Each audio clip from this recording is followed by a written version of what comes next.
Hello and welcome to the second episode of Big World Conversations, the podcast to help you improve your social conversational English at an advanced, near native English level. And today, my guest is my friend and former professor, Dr. Charles Hall. Dr. Hall is esteemed associate professor of applied linguistics at Al Faisal University in Riyadh, Saudi Arabia. He has had an impressive career spanning over 3 decades in legal English, phonetics and phonology, and teaching English to students of other languages. I have learned so much from Dr. Hall. He has had so many contributions to the field of teaching English as a second or foreign language. He has proficiency in 9 languages and has wonderful things to say on a variety of topics. So I invite you to welcome him today and to expand your vocabulary and conversational English with us. If you would like to, click the link below this video and you can get a guide to our conversation that has vocabulary practice activities that you can follow along for free as you watch this conversation. Once again, welcome, Dr. Hall. Charles, great to see you.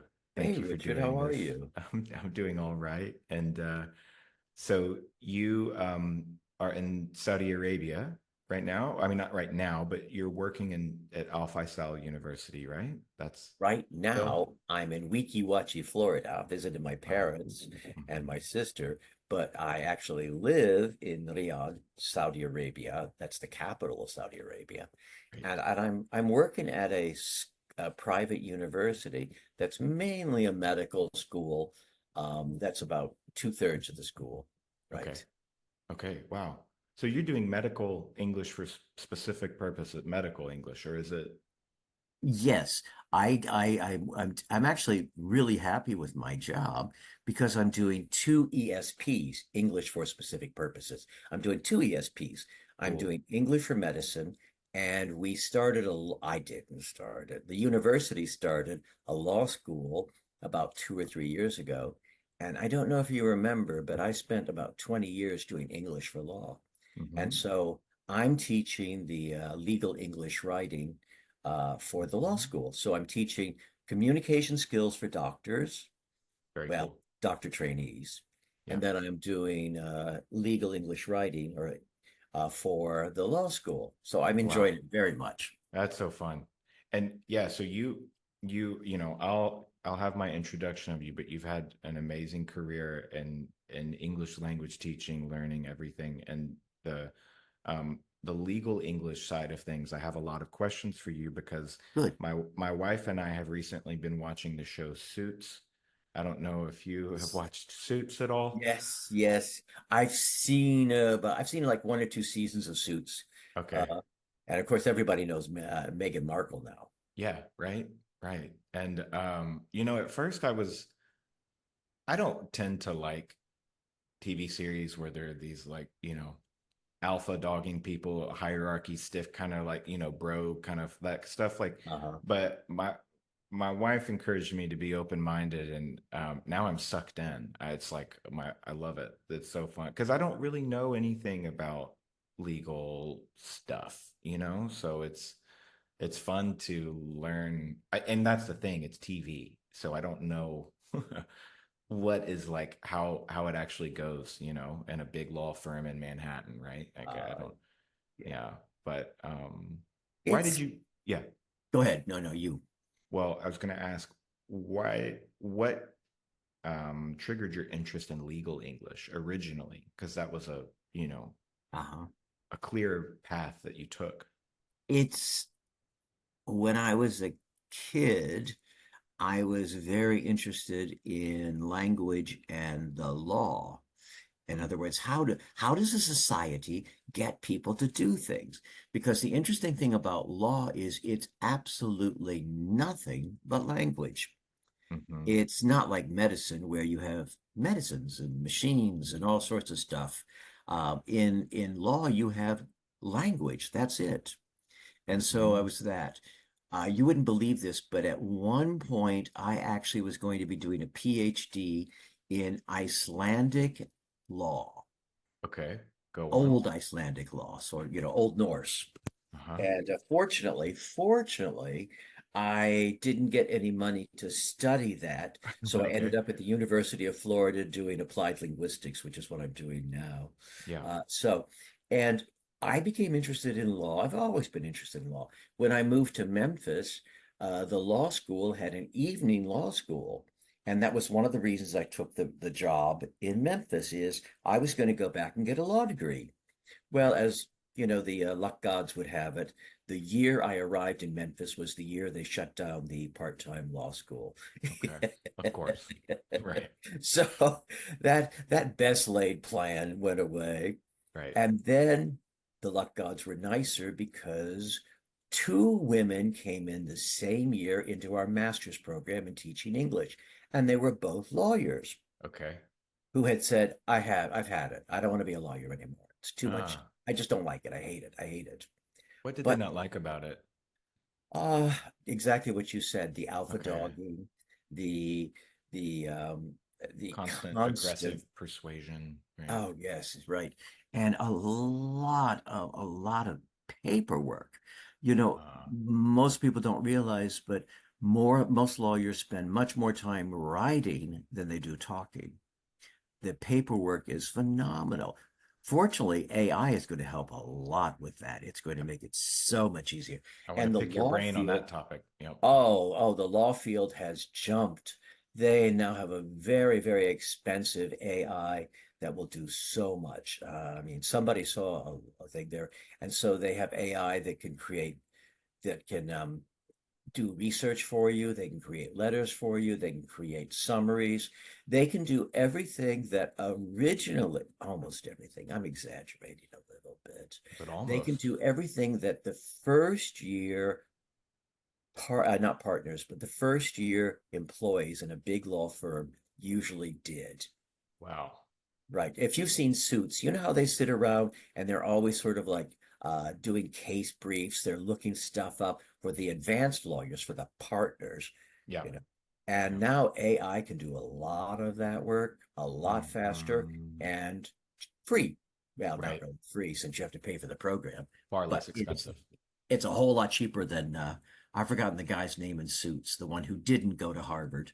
Oh, Uh, yeah. Mike Ross. Oh, that's right, Mike Ross. It's a whole lot cheaper than Mike Ross, right? Right. Right. So these two women showed up and they both were former lawyers, but one of them had been contacted by a school in Finland where she had been teaching. And they said, well, you're a lawyer, so why don't you teach them legal English? Okay. And the materials that they had were so bad. Mm. Um, this is a little technical about our field, but for a long time, when people said English for specific purposes, they basically meant vocabulary, Mhm. just list and list of technical Mhm. vocabulary. Mhm. And she was like, well, this doesn't help them at all. So when she came to Memphis to do her master's, she and I started talking and we wrote a book. It took us forever.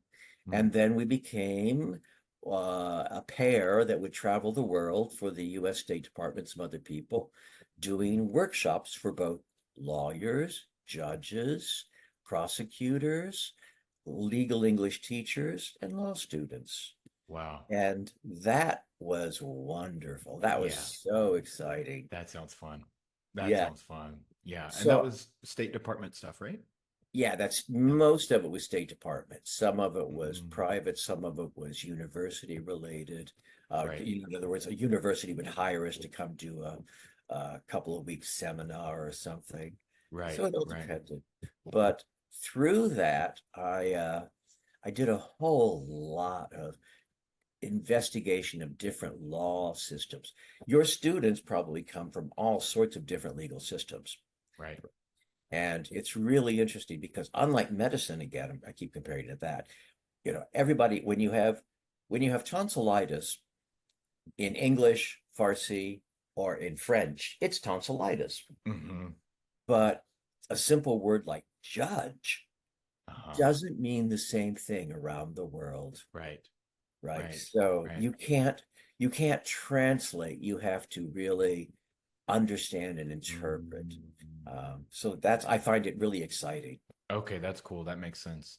So it's a sort of interdisciplinary window into Yes, cultures and societies. right. And that, yeah, I mean, that's what drew me to English teaching. And in undergrad, I got a degree in history as well for the same reason, because Oh, I forgot that.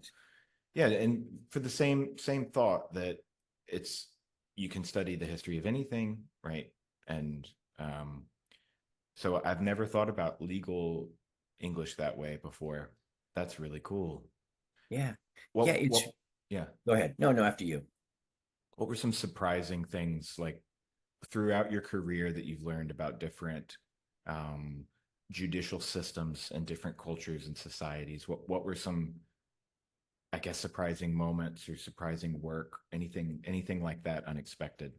Well, there's this whole interaction between morality and legality and ethical. Hmm. So those three words are really, really messy, Hmm. really, really messy. Hmm. Debbie and I, that was my partner at the time in legal English, she had written this beautiful, beautiful exercise that involved, now that I'm in Saudi Arabia, it's really, really odd. It involved a drunk driver who kills somebody. Okay. And we had six characters in this little drama: a bartender, the drunk driver, his wife, a couple who were having an argument, Okay. and a third person, the final person, just somebody walking by as he sees the drunk driver getting into the car. This is in the And U.S., you said? yeah, it was a you. I mean, it's Uh-huh. a fake story, but it's like Gotcha. Okay. it opens up in the Bluebird bar where this man gets really rip roaring drunk.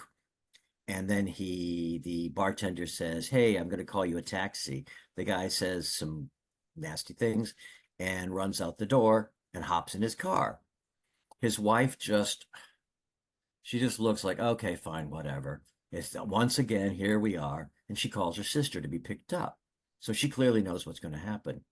Well, down the street, two people are having an argument, a couple, Okay. and they're right on the street corner. And it gets really, really heated. And the woman says, "Don't touch me." And then the man says, "Don't tell me what to do," and slaps her. And she turns in blind, just turns to run away. And of course, runs right in front of the drunk driver. That's a bad day. That's a really bad day. Of course, we always have this little caveat. We say, there are no happy stories in law. Uh, I mean, law is not about happy stories. Medicine is full of happy stories and uh-huh. sad ones, but Hmm. lots of happy stories in medicine. But in law, there aren't any happy stories. Somebody's Mm. got to lose, somebody's got to win, Because basically. there's some kind of transgression of some kind. That's right. Something happened. So the interesting thing that we learned as we traveled the world was, okay, so who's morally responsible in our little story? Mm. And then who's legally responsible in our little story? Mhm. And one of the most surprising ones was we did this in Russia for a large group of legal English teachers, mainly women, that typical, that English teachers are mainly women around the world. When I go to a conference and I look around, it's typically me, some Saudi men, and a ton of women. Right? Yeah. Yeah. My methods and techniques class in undergrad, it was me, a Korean guy, and then about 28 women. That's about the right ratio, exactly. Mhm. Yeah, And that has to do with language is cultural, and women are more interested stereotypically and typically in culture than men are. Okay. strange. Um, so when we went around the world, we would find out who was legally responsible for this horrible, horrible thing and who was morally responsible. Hmm. So we would ask the participants, don't worry about the law. Tell us who's morally, ethically most responsible. Mm. And we were really surprised Yeah, at how different it was. yeah. My partner Debbie, who was a real good feminista, Mhm. was positive that everybody would agree with her. Right. Obviously, the drunk driver, and then the man who slapped the woman. Uh-huh. Right. Yeah, no, no, no. Okay. The most, what do you think would be, what do you think? Okay, so we've got the man, the wife, the bartender, the the boyfriend, the girlfriend, and a random passerby who yells at the guy, "Hey, take a taxi." Uh-huh. So, as an American male, who would you find most responsible? Well, More, As not an legalized. American, right? As an American or from an individualistic culture, Uh-huh. you would put the responsibility on the drunk driver and on the husband for slapping the woman. Right, But in a exactly. more group-oriented culture, the dynamic changes, doesn't it? And so then you're looking Absolutely. at who caused who to feel or do what, right? Exactly. I won't mention the country, but it was a Central European country, and we would do it, and the it'd be sort of what we expected. But then often the men would come up to me later, and they'd Mm, say, "Well, I really thought it was the girlfriend's fault for running into the street, but I didn't want to say it publicly." mm, Mhm. And I would go, "Oh, okay." And we also had some American men who said that, but not many at all. Not yeah, many. They yeah. gave exactly what you did. The most surprising was in another Eastern European country, a very large one, where the wife was the most responsible Mm-hmm, mm-hmm. because she should have taken care of her husband. Uh-huh. And I was like, we were, and Debbie was so mad. She was furious. Oh, she was like, no, no. And I was like, shut up, Debbie. This is their choice. You know, it's funny. The first time that I was, of course, this was before grad school. I was doing some volunteer conversation class or something. And there was a woman from a very conservative Middle Eastern country who said to me, "You know, the reason why you have so many car accidents in the United States is because you let women drive." It's a woman who said this to me. And I remember thinking, I I need a category for what I just heard. There's something cultural happening that I don't understand yet. And then of course later I learned, you know, learned to expand my categories of, these sorts of topics. But it's fascinating. You know, sometimes we think that humans in general tend to think, right? My lens, my cultural bias or perception is the way it is. And then Exactly. you, yeah, encounter things that just surprise you that are the total opposite. And then you have to reframe how you understand humanity and people. Yeah. I taught anthropology for several years and to Saudis, Hmm. mainly Saudis. And it was so exciting with the ones that wanted to, how surprised they were Mm. at how different the world was. Mm. And I think this, I never taught anthropology in the United States, but I have a feeling that many Americans would be the same. They would be Of like, course. really? Of That's course. normal? And I'd say, yeah, that's normal. Mhm. For example, go Mhm. ahead. Well, I was just going to say, sometimes I feel like there's the United States and then the rest of the world in terms of many behaviors and ways of thinking, and we could, so follow me, Charles. What I mean Yeah, is like guns, for example, right? Most of the world would say, why do you guys have guns the way that you do? That's what I mean. Like specific topics here and there, you're like, it's kind of like there's the US mentality about this topic and then everybody else. And that's right. and some that encountering those topics, it's interesting to see a typical kind of American response of, wow, the most of the world doesn't think this way whatsoever. And it isn't just two sides of the aisle, Oh, no, and no, no, no. right. Yeah. Anyways, continue. You were going to No, keep no, going. that's really an important point. One of the things, one of the exercises that I have to do, Americans and everybody, is we say, here's what we see. Now your job is to figure out how they got there. Hmm.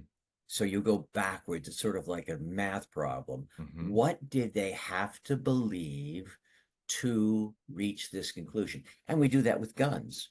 I mean, Mhm. everybody in the world is horrified at, Mhm. not everybody, I take that back. There are a couple of countries where it's not guaranteed as it is in the United States, but it's natural for people to have guns. Uh-huh.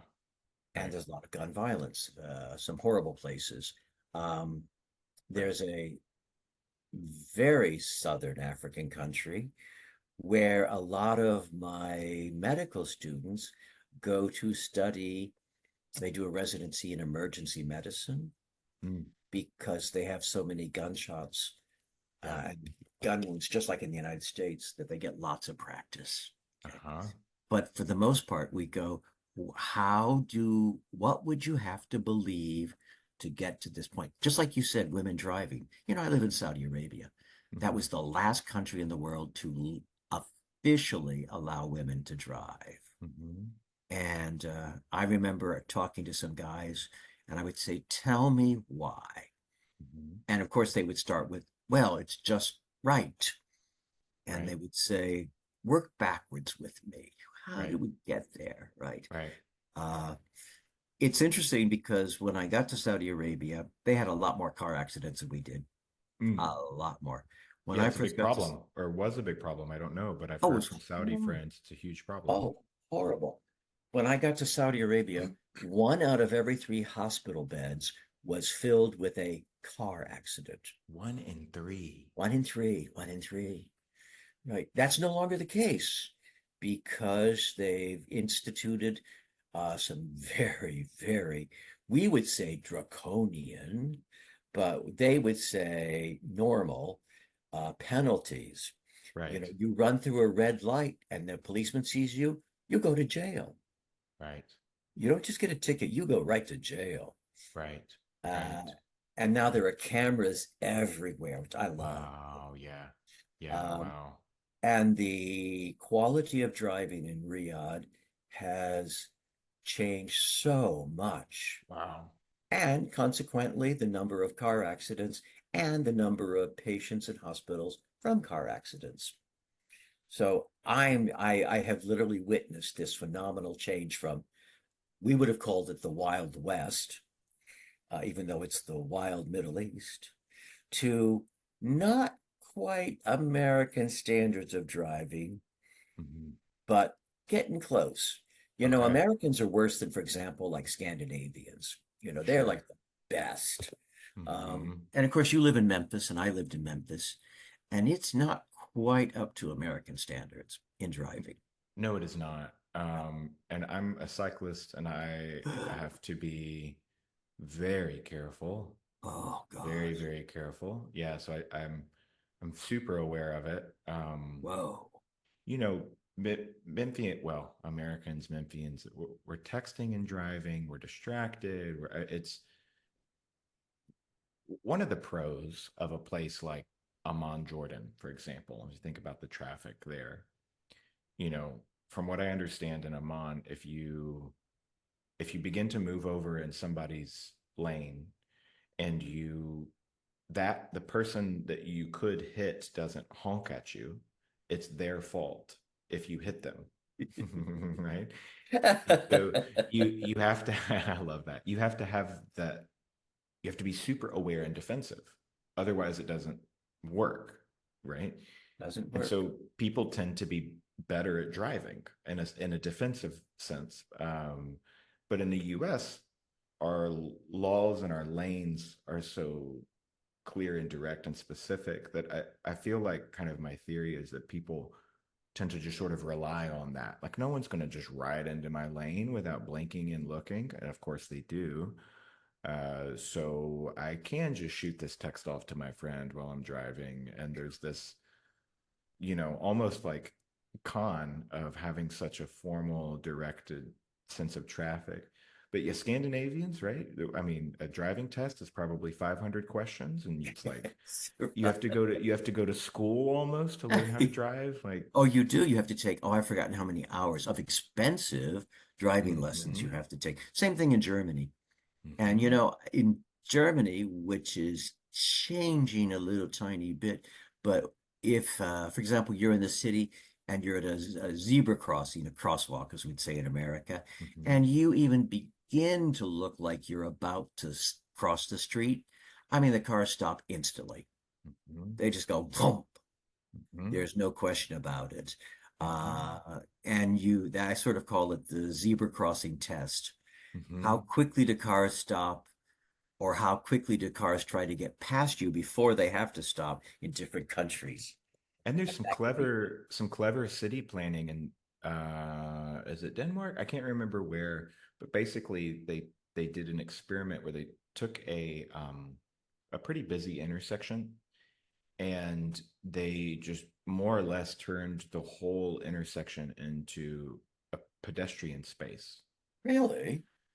to psychologically impact the drivers to as they were driving through there wasn't much clear delineation between what's pedestrian and what's road, and it was the sort of counterintuitive way of saying, okay, if you hit somebody in this space, it's on you. You know, On like you. my our friend David Frazier, when he's sending, if he has something very valuable and he's putting it on an airplane, he'll put it in a cardboard box with tape because the people who are moving the boxes, they're going to go, oh, this is flimsy and light, I'm not going to just throw it on the plane. But if you have it in this hard suitcase, you know, they're going to throw it against the back of Yeah. the plane or whatever.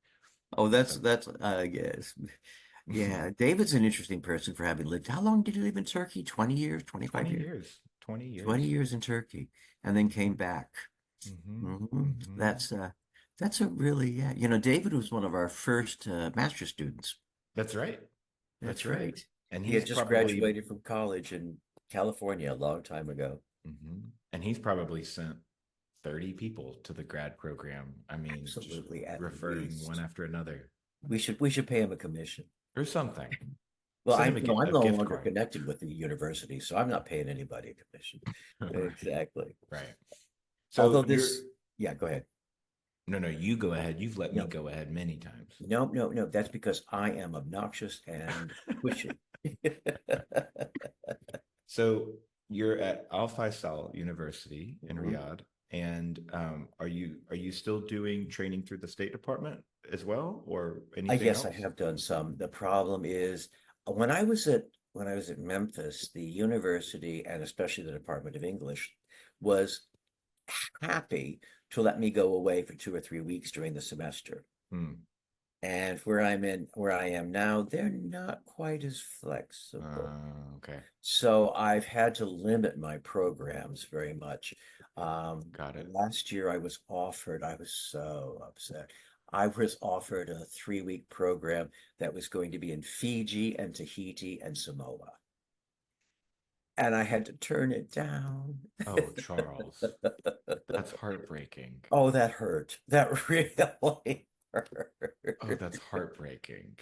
Well, everything is compromised in this life. That's right.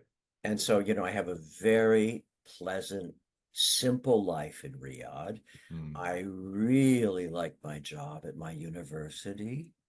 Hmm. So you reach compromises. Right. Right. One of Right. the Right. really Right. good things about Memphis was I could spend 6 months of the year out of the country and Hmm. nobody was upset Hmm. working. Yeah. In Riyadh, I can't do that. It's a Hmm. different system, a different expectation. Hmm. There really is in Riyadh, in all of Saudi Arabia, there's a much more expectation that you will spend most of your day at the university, even if you're not teaching. Okay. I don't. Interesting. And my American friends don't either. Uh-huh. But they sort of expect that. And we sort of have to work around that a little bit because often they're very surprised when they'll send me an email and say, can you come to my office now? And I'll like, no, I'm not at the university. I'm in my Oh, recliner. yeah. Oh, I have a beautiful recliner in my house in Do you Riyadh. really? I It's love a it. massage recliner, this huge Ooh. monster thing. Like a And sharper image style. oh yeah, yeah, oh yeah, it is. It is. It's the most expensive purchase I made in Riyadh. I don't That's have a car. amazing. So you probably have big, beautiful malls in Riyadh. Yeah. Oh, yes. Air conditioning, natural light. food, families. We spend, I would say that 75% of the stuff I do outside my house is in a mall. I love it. Yep. Whether it's getting my hair cut, whether it's going to lunch, A whether it's going movie. a movie, it's all in a big, beautiful mall. And that has been a social change too. When Mhm. I first moved to Saudi Arabia, often single men, and single men means a group of men who aren't married or who don't have their wives with them, Mhm. weren't allowed in the malls. We're not allowed in the They malls. would be turned away. So Interesting. the because there's security guards at every mall because of security. Yeah. So Control. there are Yeah. security guards at every entrance to every mall. And if a group of guys would come to the mall, they would often be turned away. Okay. Yeah, right. That's no longer the case. Okay. Another thing, if you tried to get in with shorts, Ah, couldn't get in with shorts. right. No, yeah, no problem. Really? Yeah. Oh, it's changed. In the 10 years I've been there, it has changed so much. I mean, I've sort of watched from afar that there's Yeah. been a lot of change. Um, Shorts, I would never imagine. Uh, we got a email from our university this last semester reminding us that it was inappropriate for men to wear shorts to the university. It turned out that it was one American who was a cyclist, Oh, of course. and it's a trillion degrees in Riyadh all the time. So he would cycle from home in shorts, go to his office, change into his business clothes, but people would see him coming through the university in shorts. And that triggered this email to the whole university because it was that transgressive. Um, Mhm. it's interesting. Mhm. I will mention something a little controversial. Please go Um, on. when I first came there, it was very easy to tell men from women. Hmm. Women were in black and men were in white. Hmm. And you could there was never a question. That's no longer the case. Women are wearing Wow. colors, men are wearing whatever they want to, although most Saudi men still do wear the white thobe. Yeah, I was going to ask if the thobe was still the common Yeah, that's right. dress. Yeah. Yeah, for Saudi men, you're right. At the state universities, they have to wear the thobe. Mm. But at my private university, they can wear whatever they want as long as it's relatively conservative. But the biggest change has been for women. Many young Saudi women, and especially our non-Saudi women, we have lots of Syrians, lots of Jordanians, who are more liberal than most of the Saudis. The women don't even wear hijabs anymore, and they're Really? no exactly.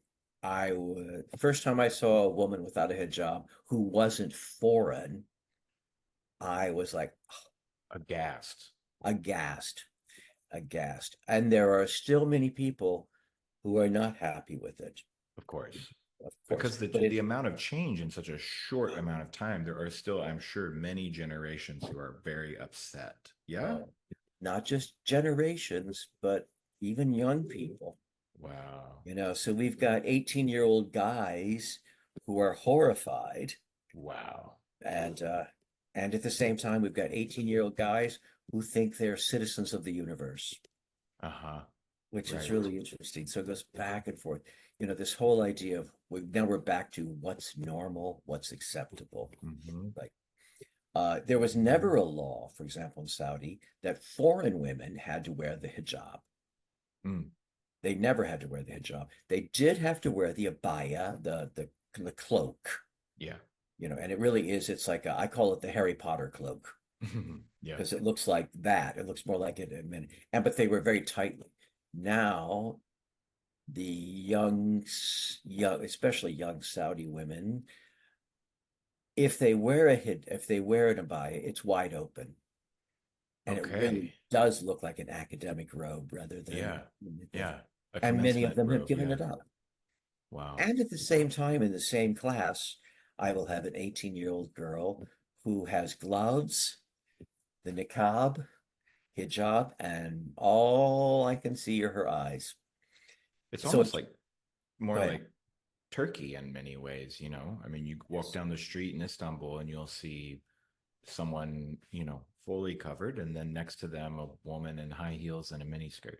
And We're not quite to mini skirts. right, right, right. But That would it get seems like, you, that would still yeah, get you arrested. yeah, Yeah, yeah, yeah. but we're getting close. Yeah, exactly. Wow. So, and this is in 10 years, actually in the last 5 years, basically. So, and Wow. other people may say, well, that's not a big change, but they don't understand how deep it runs. And again, that's what we talk about when we talk about culture. Right. The surface culture, it may look very simple. I mean, what's the difference between a woman having something on her head and not having something on her head? The It doesn't easily sound like noticeable much stuff from an outside from an perspective. outside. Yeah. That's the stuff we call edict when you don't know the significance. But the emic, the stuff that is significant to a given culture, it's really, really deep, That's really the deep. the part of the iceberg you can't That's see, right. right? Exactly. What's Edward Hall? He had the iceberg theory, right? He did emic and edict, but the iceberg, I don't actually know who created that, but I have used that image of a beautiful iceberg a Mm-hmm. trillion times in my Mm-hmm. career Mm-hmm. because it's Mm-hmm. so appropriate. It's so Nine helpful tenths of culture is not visible. and very difficult to change. Oh, and it's interesting when you try, Mm-hmm. very interesting when you try to change. Mm-hmm. And the people are changing in everywhere. Think of the United States. I mean, this we're recording this the day after the first presidential debate, Mm-hmm. and I watched the whole thing from a I just linguistic and social point of view. so I've just heard the highlights, but I would be curious to know your linguistically your point of view about the debate. We Linguist, don't have to get into no, politics, no, Charles, we but okay, linguistically, I'm curious. because I am going to criticize both sides. I feel comfortable saying this. I'm sure America can do better than that. I I think was most Americans feel like we can do better than this. I was so unhappy with both performances, right? And I'm not even talking about, I could care less about content at this moment. I'm just talking about the perception of the performance and how it at one point it descended into literally a fifth grade, I know you are, but what am I? And I was like, we're watching two of the most powerful humans in the world gossip, not gossip, say each other is the worst golf player. I mean, that was literally the issue. Bicker. Yeah. Bicker. They were bickering. It was absurd. So, from a linguistic, social point of view, nobody won. Yeah. It was everybody lost, especially America. Yeah. And I was very Yeah. sad about that. Yeah. And especially when you come from, some of your students will come from cultures where their politicians can stand up and give a brilliant 6 hour speech. Mhm. And Mhm. ours can't even do it for 3 minutes in a row. No, it's really, really disappointing that I can have a student who's a non-native English speaker craft a more eloquent summary of an idea than the quote leader of the free world. Absolutely. And what is that?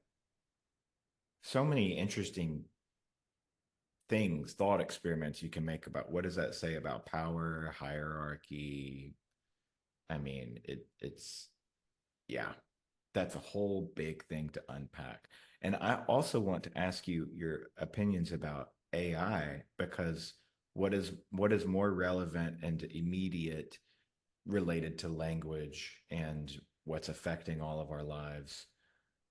One question, maybe to start us, do you think AI will replace English or any language teachers, or how do you see that playing out in the next, I don't know, 5, 10 years in our field? I just gave two presentations on AI at International TESOL, Awesome. and I've got a bunch of PowerPoints, and I'm expecting some calls from the State Department to go do some lectures on AI and teaching. Awesome. AI will never replace language teachers. That's my position. Right, right. They cannot establish the personal relationship. Um, Years ago, when we first got, we called it CALL, computer assisted language learning, Mhm. we found that there were people who did better working through a computer with a human. Mm. In other words, they didn't do real well with people, but they did really well with machines. We're always going to have that because people are different.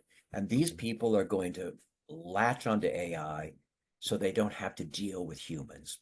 Mhm. But most people aren't like that.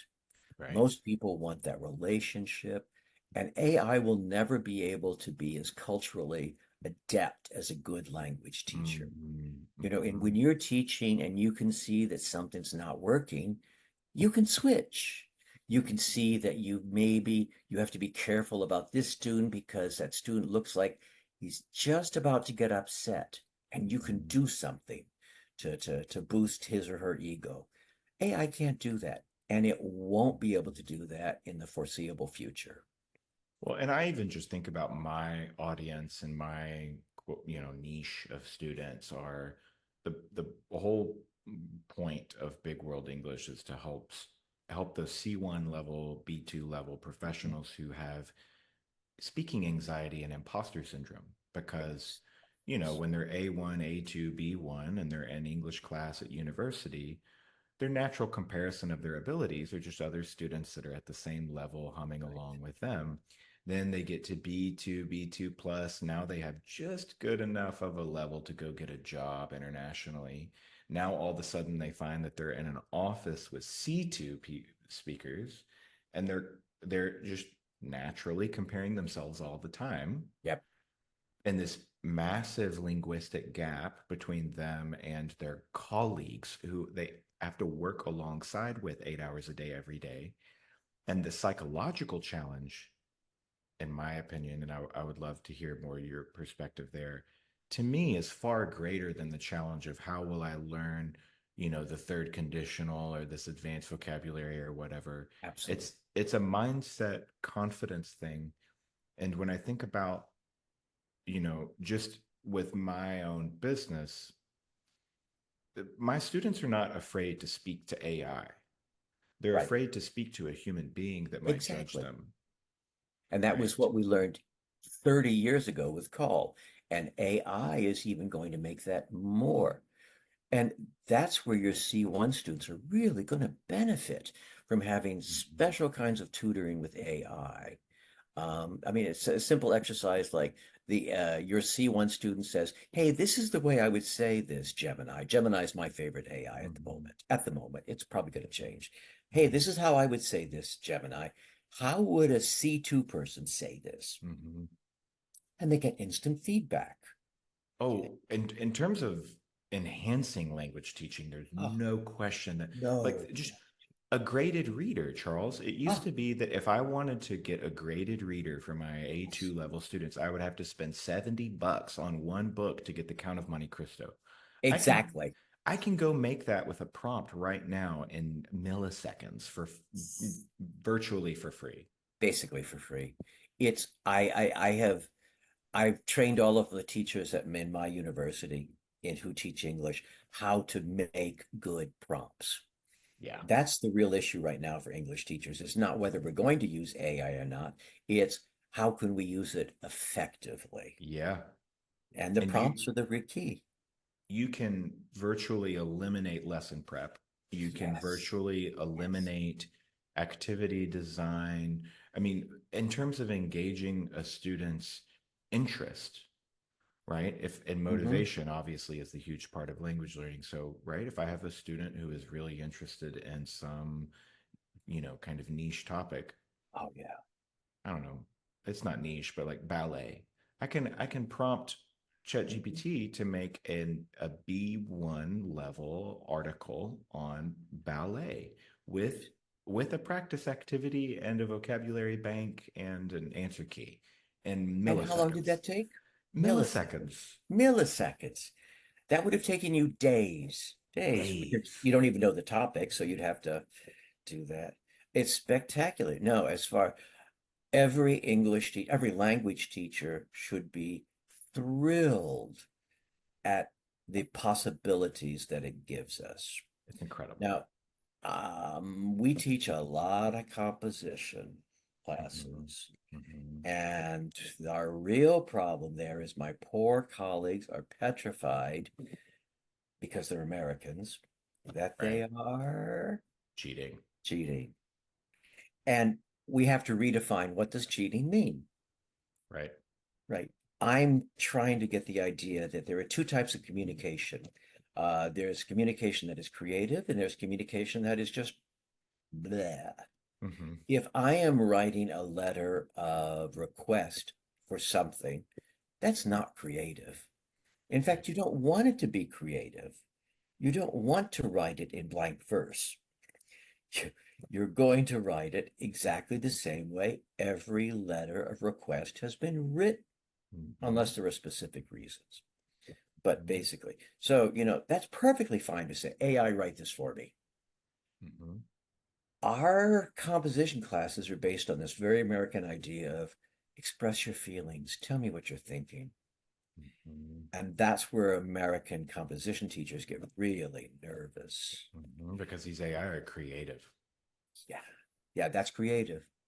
And that's where AI can help you, but Mhm. it's also really easy just to ask AI to do it for you, Right. right? Right. And Uh, so what are the what do you think will be the, I don't know, from the American perspective, solution or the how do you see education redirecting? it's going to have to be a lot more overt. I have colleagues who did the very reactive thing, was well, then we're just going to have everybody write by hand in class. Yeah. I mean, they did that. I was like, no. Yeah. Yeah. First of Yeah. all, I can't read handwriting. Right. And Right. secondly, that's not how we teach writing. Right. It's never a one-time deal. Right. We're committed to the idea of revision, Right. revision, Iteration. iterations, exactly. So we're going to have, as a language teachers, we're actually going to have to do a little more work, Mm. but a different kind of work Mm-hmm. on helping revise iterations. Mm-hmm. Okay. So I have exercises where I say, okay, you're going to write a paragraph. Now you're going to ask AI for improvements. You're going to make those improvements. You're going to share that with AI again and with me. And we're going to Mm. do that several times. Uh-huh. And so I will have seen the different drafts. I mean, I don't really look at them, but I have seen that they've done different drafts, and AI has helped. Right. And then at one point, after I say, okay, you've got all this basic stuff, then I give it the human look. Mm-hmm. What can I add to that? As a human, let me know what, I'll tell you what happens. Mm-hmm. So AI does the dirty work for me, Mm-hmm. and I get to do, remember, I don't know if you remember, or maybe you knew, but like in the Renaissance, when there used to be art studios where Mm-hmm. the students, the apprentices would do the big work on all the frescoes, and then the master would come in and make the fine, beautiful details that made it pop out, that made it lifelike. Mm-hmm. That's how I envision myself as an English teacher now. Uh-huh. Oh, I'll call Right. myself Leonardo da Vinci. There you go. Yeah. Da Vinci English.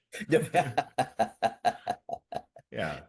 My Well, students do it's a the good background comparison. and I do the hard part. That's a really good comparison. Yeah. Um, and I feel like it just gives, honestly, more opportunity for critical thinking Oh, because yep, you you've just said it. You've just hit that's it. Mhm. because what is working with AI in terms of language development other than a information transfer activity?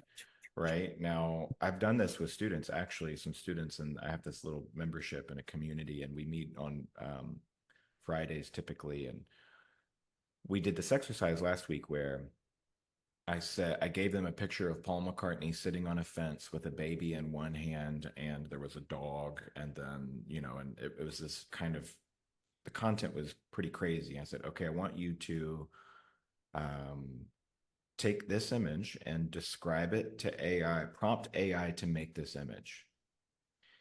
And my friend Zan gave me this idea, by the way. He gets credit for this. We actually started with Starry Nights first. Oh yeah, from yeah. Uh-huh. And the they put together a prompt. We worked as a team to write this prompt and on the vocabulary and specificity of their language. And it was almost identical what AI made. One of my students used the word, the first try, Charles. One of my students used the word, what was it, post impressionist or something? And it was like that one word was loaded enough for the AI to understand exactly what it was being prompted to do. Wow. And I mean, it was almost identical. There were, in that painting, there's like a church in a Yeah, valley, right. Uh-huh. and that church was like really big and kind of in the foreground. And then there's also this like tree flame looking object in the foreground on the left, and that wasn't there. But otherwise, the swirls in the sky and the color gradient and everything was almost exactly the same. And it was this, then we did the Paul McCartney picture, and that was a mess. It looked nothing Yeah. like Paul McCartney, and there was no, but so I feel like there's so many opportunities for critical thinking and for using it as a tool instead of just being scared that it's going to replace our students' work and that they're just going to plagiarize and cheat and whatever. It's just about designing the activity. You just have to be thoughtful and um, intentional in terms So of it actually activity gives the design. teacher more critical thinking too. Exactly. Oh, okay, A, I'm stealing that activity. Please That is take a it. brilliant activity. My Yeah. gosh, that teaches, oh, that's really wonderful. Thank you. Yeah, we can thank my friend Zan. He was actually the first guest on this podcast. He got some students when as he just clicked. He was like, "Yeah, it's a information transfer, just like Uh-huh. you would do if there's a vocabulary word on the board behind me and you're describing it Right. without using the word, right? It's that old school ESL kind of activity. Taboo. Yeah.